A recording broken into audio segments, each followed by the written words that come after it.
नमस्कार दोस्तों, गोलचक्र के YouTube चैनल पे आप लोगों का स्वागत है। मेरा नाम है नवीन कुमार। हम लोग सिविल सर्विसेज की प्रारंभिक परीक्षा और मुख्य परीक्षा को ध्यान में रखते हुए और एक एनालिसिस के बेस पर इकोनॉमी का क्लास ले रहे हैं। इकोनॉमी का क्लास जो लिया जा रहा है उसमें आपका जो टॉपिक चल रहा है वो नेशनल इनकम चल रहा है, राष्ट्रीय आय चल रहा है। राष्ट्रीय आय की हमने तमाम अवधारणाएं देखी, जीडीपी, जीएनपी, एनएनपी, एनडीपी, लागत मूल्य, फैक्टर कास्ट जिसे कहते हैं, है ना। इसके अलावा मार्केट प्राइस हमने देखा, ग्रीन जीडीपी सॉरी आज तो ग्रीन जीडीपी हम देखने वाले हैं, रियल जीडीपी देखा, नॉमिनल जीडीपी देखा, पोटेंशियल जीडीपी देखा, सारा कुछ हमने बहुत डिटेल से देखा है। इसके अलावा और भी कुछ हमने देखा है, उसको जाकर के आप जो है पहले वाले वीडियो देखें, फिर आकर के ये वीडियो आप देखेंगे तो मुझे लगता है कि आपको ज़्यादा समझ में आएगा।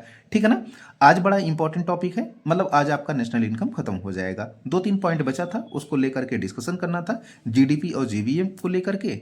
चूंकि एक बार मेंस में क्वेश्चन पूछा गया यूपीएससी में कि 2015 के बाद जो राष्ट्रीय आय की गणना की जाती है उसमें क्या कुछ चेंजिंग आई है, तो उसमें क्या कुछ चेंजिंग आई है उसको आज हम लोग देखने वाले हैं जीडीपी और जीवीए के माध्यम से।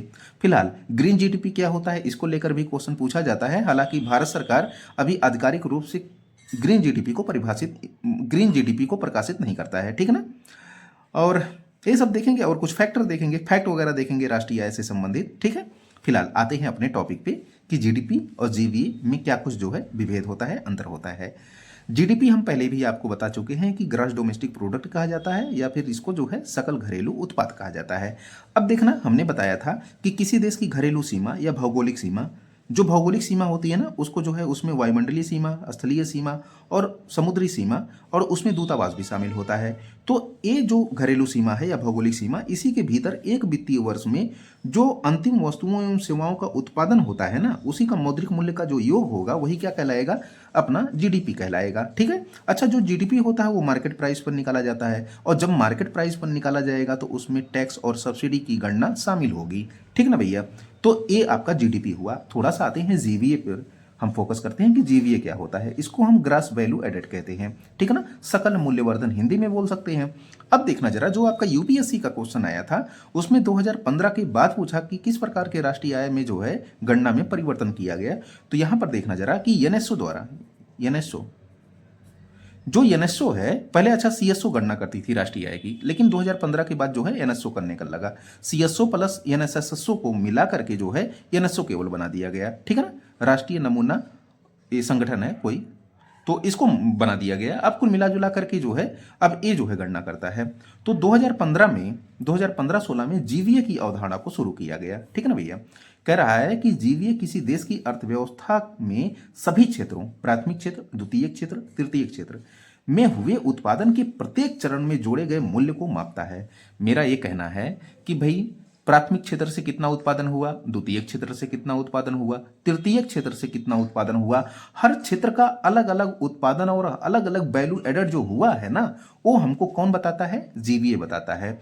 लेकिन जो जीडीपी है ये देश की अर्थव्यवस्था की समग्र माप को हमको जो है शो करती है। ये समग्र माप शो करने के कारण जो है अंतर्राष्ट्रीय स्तर पर हम अच्छे से तुलना वगैरह कर सकते हैं जीडीपी से। लेकिन जो जीवीए होता है, ये जो अर्थव्यवस्था के क्षेत्र होते हैं, प्राथमिक क्षेत्र, द्वितीय क्षेत्र, तृतीय क्षेत्र, इसमें कितना इनपुट किए हैं आप और कितना आउटपुट हुआ, ये सब कुछ जो है जीवीए दिखाता है। ठीक है ना। फिर यहाँ पे देखिए कह रहा है कि किस क्षेत्र ने कितना आउटपुट किया, ये कौन बताएगा, जीवीए बताएगा। अभी एग्जांपल से हम समझते हैं कौन सा क्षेत्र तेज और कौन सा क्षेत्र धीमी गति से वृद्धि कर रहा है। ये पता चलता है कहां से, जीवीए से पता चलता है। सही क्षेत्र में निवेश का पता चलता है, मतलब कि जो क्षेत्र आपका कम वृद्धि करेगा या धीमी ग्रोथ करेगा वहां पर आप निवेश करोगे ना भैया, तो आपको सही क्षेत्र में जो है निवेश का पता चल पाता है। तो ये कुछ हमने जो है जीडीपी और जीवीए को लेकर देखा। अभी कुछ और एग्जाम्पल देखते हैं जीवीए और जीडीपी को लेकर के। यहाँ पे देखना जरा, हमने कहा कि भाई जीडीपी और जीवीए, यही पे हम जो है विभेद कर रहे हैं या अंतर स्पष्ट कर रहे हैं। जीडीपी क्या होता है, यह देश की आर्थिक स्थिति व अंतरराष्ट्रीय तुलना के लिए काफी उपयुक्त माना जाता है। जीडीपी, ठीक है ना, ग्रॉस डोमेस्टिक प्रोडक्ट जिसे हम कहते हैं, ये जो है देश की आर्थिक स्थिति वह जो है अंतरराष्ट्रीय तुलना के लिए बहुत उपयुक्त माना जाता है। कहा जाता है कि वर्ल्ड की सबसे फास्टेस्ट ग्रोथ होती है भारत की जीडीपी की, मतलब कि वर्ल्ड लेवल पे अगर हम तुलना करते हैं। अच्छा, जो जीवीए होता है यह देश के भीतर क्षेत्रकों का आर्थिक तुलना में उपयोगी होता है, ठीक है ना। इसका सेंटेंस सही कर लीजिएगा आप, कि मतलब ये कहना चाह रहा है कि देश के भीतर जो क्षेत्रक होते हैं ना, उसकी आर्थिक तुलना में जो है ये काफ़ी उपयोगी होता है, ठीक। उदाहरण के रूप में 2024-25 का हमने डाटा लिया है, जीवीए में पार्टिसिपेशन थोड़ा सा दिया है। जैसे आपका कृषि एवं संबद्ध क्षेत्र हो गया, इसको प्राथमिक क्षेत्र भी कहते हैं, द्वितीयक क्षेत्र उसको उद्योग क्षेत्र भी कहते हैं, सेवा क्षेत्र। तो ये जो है ना, इसमें अब देखिए जो भारत का जीवीए है, उस जीवीए में एग्रीकल्चर एवं संबद्ध जो क्षेत्र है उसका पार्टिसिपेशन कितना है, 17.94%।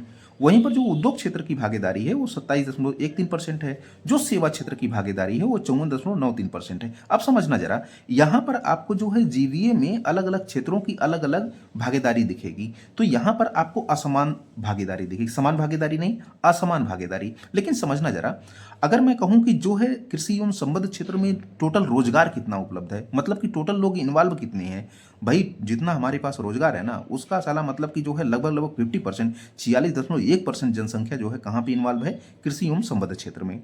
लेकिन उद्योग क्षेत्र में कितना है, 11.4%। सेवा क्षेत्र में कितना है, 29.7%। तो समझना जरा, मेरा ये कहना है कि एक तो जो है यहाँ पर जनसंख्या ज़्यादा है, उत्पादन क्या है, कम है। तो ये जीवीए बता रहा है ना। अब जीवीए ये बता रहा है कि एक काम करिए, आप कृषि एवं संबद्ध क्षेत्र पर फोकस करिए, ताकि यहां पर जो है उत्पादकता बढ़ सके और जीवीए में भागीदारी इसकी बढ़ सके। अच्छा, जीवीए ये तो बता दिया आपको, कृषि एवं संबद्ध क्षेत्र, उद्योग क्षेत्र और सेवा क्षेत्र। इसके अलावा जीवीए ये भी बताता है कि कृषि क्षेत्र में जो कैटेगराइजेशन होता है ना, जैसे कृषि क्षेत्र में क्या क्या आते हैं, कृषि एवं संबद्ध क्षेत्र में कृषि, बागवानी, पशुपालन, कुक्कुट पालन, खनन, उत्खनन, ये तमाम क्षेत्र आते हैं। तो ये भी बताएगा कि कृषि क्षेत्र की कितनी भागीदारी हुई, ये भी बताएगा बागवानी की कितनी, पशुपालन की कितनी, कुक्कुट पालन की कितनी। तब यहाँ पर भी आप तुलना करोगे, और यहाँ पर भी अगर किसी का ग्रोथ कम रहेगा या आउटपुट कम रहेगा तो यहाँ पर भी आप निवेश कर सकते हो। तो मतलब आपको सूक्ष्म तरीका देता है निवेश करने का। ऐसे ही जो है उद्योग क्षेत्र में निर्माण, विनिर्माण, ठीक है ना, यहाँ पर किसकी भागीदारी रही, यहाँ पर भी आपको सूक्ष्म तरीका देगा निवेश करने का। ऐसे ही जो सेवा क्षेत्र है, तमाम इसकी जो है फैक्टर होते हैं, जैसे परिवहन हो गया, होटल हो गया, भंडारण हो गया, रियल एस्टेट हो गया, ठीक है ना। तो ये सब जो आपके क्षेत्र है ना, प्रशासन हो गया, कई सारी चीजें हैं। तो आपको बताता है कि कौन क्षेत्र कितनी भागीदारी दे रहा है, कितना आउटपुट कर रहा है। तो यहाँ पर भी आपको सूक्ष्म एनालिसिस करने में मदद मिलती है। तो ये चीज़ें हमने पूरा डिटेल से डिस्कस किया। अब यहाँ पे देखिए क्या है कि यह बाजार मूल्य होने पर के कारण, यह बाजार मूल्य पर होने के कारण इसमें अप्रत्यक्ष कर और सब्सिडी दोनों की गणना शामिल होती है। तो पहले हमने बता दिया। फिर यहाँ पर देखिए कह रहा है कि 2015 में निर्णय लिया गया, किसके द्वारा, एनएसओ द्वारा, कि जीवीए क्षेत्रवार अनुमान अब कारक लागत के बजाय आधारभूत कीमतों पर दिया जाएगा। अच्छा, कारक लागत जो होता है ना, कारक लागत जो होता है इसमें सब्सिडी और ये टैक्स वगैरह नहीं ऐड ऑन होता है, लेकिन इसमें जो है आपका टैक्स और सब्सिडी, उत्पाद कर वगैरह और सब्सिडी वगैरह इसमें जो है गणना में शामिल होता है, ठीक है। तो ये हमने कुछ देखा जीडीपी और जीबीए में क्या अंतर था और 2015 के बाद क्या चेंजिंग हुई। 2015 के बाद मैं यही कहना चाह रहा हूँ कि जो हमारी गणना इस पे हो रही थी, अब हमारी गणना किस पे हो रही है, इस पे हो रही है, ताकि हमको जो है सूक्ष्म तरीका पता चल सके, इन्वेस्ट का तरीका पता चल सके, किस क्षेत्र में निवेश करना है वो पता चल सके, ये पता चल सके कि कौन क्षेत्र ज़्यादा कौन क्षेत्र कम जो है निवेश वो आउटपुट कर रहा है। ये सब सारी चीज़ें सूक्ष्म जो है हमको जो है एक प्रकार से एनालिसिस करने में मदद मिलती है, किससे, जीबीए के माध्यम से। तो आते हैं नेक्स्ट पॉइंट, ग्रीन जीडीपी पे। लोग देखते हैं ग्रीन जीडीपी। हमने कई प्रकार की जीडीपी आपको बता दी, नॉमिनल जीडीपी बताया, रियल जीडीपी बताया, पोटेंशियल जीडीपी बताया। अब देखिए सर ना, ग्रीन जीडीपी हम आपको बताने जा रहे हैं। तो ग्रीन जीडीपी क्या होता है कि भाई आपने जो है एक अर्थव्यवस्था है, उस अर्थव्यवस्था ने खूब जो है आर्थिक संसाधनों का दोहन किया, खूब पर्यावरण क्षरण किया है ना, पर्यावरण को खूब क्षति पहुंचाया, लेकिन अर्थव्यवस्था का जो है डेवलपमेंट भी खूब हुआ, इसने उत्पादकता भी खूब दी। तो जो अर्थव्यवस्था ने जो उत्पादन दिया, लेकिन उत्पादन जो है दिया तो, लेकिन पर्यावरण को क्षरण करके दिया है ना, संसाधनों का दोहन करके दिया। तो क्या करते हैं कि जो आपकी जीडीपी आई है ना, उसी जीडीपी में से क्या करते हैं कि पर्यावरण जो क्षरण हुआ है या प्राकृतिक संसाधनों में जो कमी आई है उसी को घटा देते हैं। तो फिर क्या आपको प्राप्त हो जाएगा, ग्रीन जीडीपी प्राप्त हो जाएगा। सुनना जरा, पढ़ के सुनाते हैं। कह रहा है कि ग्रीन जीडीपी एक ऐसी आर्थिक अवधारणा, यहां पे लिख लीजिए आर्थिक अवधारणा, ठीक है ना, एक ऐसी आर्थिक अवधारणा है जिसमें किसी देश की आर्थिक विकास दर की गणना करते समय पर्यावरणीय क्षति और प्राकृतिक संसाधनों की कमी को भी शामिल किया जाता है। अर्थात जीडीपी में से पर्यावरणीय क्षति और प्लस क्या, प्राकृतिक संसाधनों की कमी को घटा देने पर क्या प्राप्त हो जाएगा, आपका ग्रीन जीडीपी प्राप्त हो जाएगा। तो हम कह सकते हैं ग्रीन जीडीपी बराबर जीडीपी, मतलब कि जो आपका परंपरागत जीडीपी है, जीडीपी माइनस पर्यावरणीय क्षति माइनस प्राकृतिक संसाधनों की क्षय की लागत। ठीक ना भैया। जैसे अगर हम कहें कि जो है हमारी जीडीपी कितनी आई है, 100 रुपया आई है, फिर हमारा पर्यावरण क्षरण कितना हुआ है, 10 रुपया हुआ है, प्राकृतिक संसाधनों की कमी कितनी आई है, इसका जो है क्षय की लागत कितनी आई है, 15 रुपया आई है। अभी समझना जरा, तो ये माइनस माइनस मतलब प्लस हो जाएगा। तो हम कह सकते हैं कि 100 माइनस, अब ये 15 10 25 25, तो हम कह सकते हैं कि जो 75 रुपया आया ये हमारी क्या है, ग्रीन जीडीपी है। ठीक है ना भैया, ग्रीन जीडीपी है। हालांकि अभी जो है भारत आधिकारिक रूप से ग्रीन जीडीपी प्रकाशित नहीं करती है। ठीक है ना, तो ये आपका ग्रीन जीडीपी हुआ। मेंस में हो सकता पूछ ले कि ग्रीन जीडीपी क्या होता है, प्री में भी पूछ सकता है। तो आते हैं अब हम लोग जो है कुछ जो है राष्ट्रीय आय के, सॉरी नेशनल इनकम, हाँ राष्ट्रीय आय है ना, राष्ट्रीय आय के जो है कुछ तथ्यों को देखते हैं, फैक्ट को देखते हैं। देखिए मास्टर आपको ये पढ़ाने वाला है, जो क्वेश्चन कभी कभी आ जाते हैं, ठीक है ना। तो यहाँ से प्री के क्वेश्चन तो आए ही हैं, आने की संभावना भी रहती है, तो इसको जरा पढ़ लीजिए आप। तो राष्ट्रीय आय से जुड़े कुछ महत्वपूर्ण फैक्ट हैं, क्या है यहाँ पे कह रहा है कि राष्ट्रीय आय का अनुमान सबसे पहले सर्वप्रथम दादा भाई नौरोजी ने 1868 में प्रति व्यक्ति राष्ट्रीय आय कितना रुपया लगाया था, 20 रुपया लगाया था। ये क्वेश्चन बार बार पूछता है, ठीक है ना।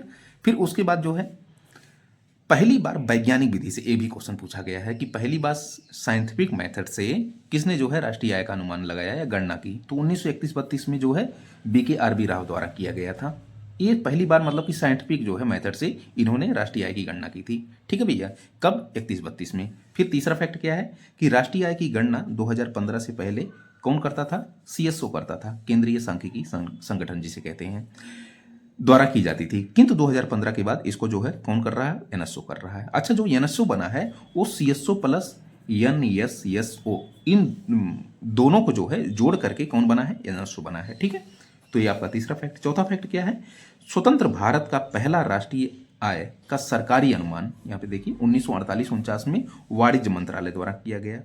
1949 में, अब देखिए ये फैक्ट पूछा गया, 1949 में प्रोफेसर PC महालनोबिस की अध्यक्षता में राष्ट्रीय आय समिति का गठन किया गया। इस समिति ने जो भारत की पर कैपिटा इनकम है उतने समय 48-49 में कितना बताया, 246.9 रुपया बताया।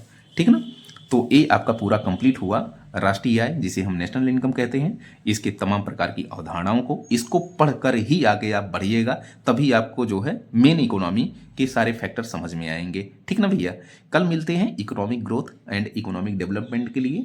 काफ़ी मोस्ट इंपॉर्टेंट टॉपिक है, बार बार प्री में, बार बार मेंस में तो फिक्स एक क्वेश्चन आना ही आना, बाकी प्री में भी फिक्स है एक क्वेश्चन आ ही जाता है, रिपोर्टों वगैरह के माध्यम से या फिर अंतर वगैरह को माध्यम से देता है। ठीक है ना, तो आई होप आपको इकोनॉमी पसंद आ रहा होगा। आप थोड़ा सा आराम से इसको वीडियो पुश करके उसका नोट्स ज़रूर बनाएं, क्योंकि वो आपका नोट्स होगा, वो आपकी किताब होगी, वो आपका कंटेंट होगा, वो आपके लैंग्वेज होंगे, आप उसमें अपडेट भी कर सकते हो। तो मुझे है उम्मीद कि आप ऐसा कर रहे होंगे। फिलहाल आज के लिए इतना ही। Thank you so much.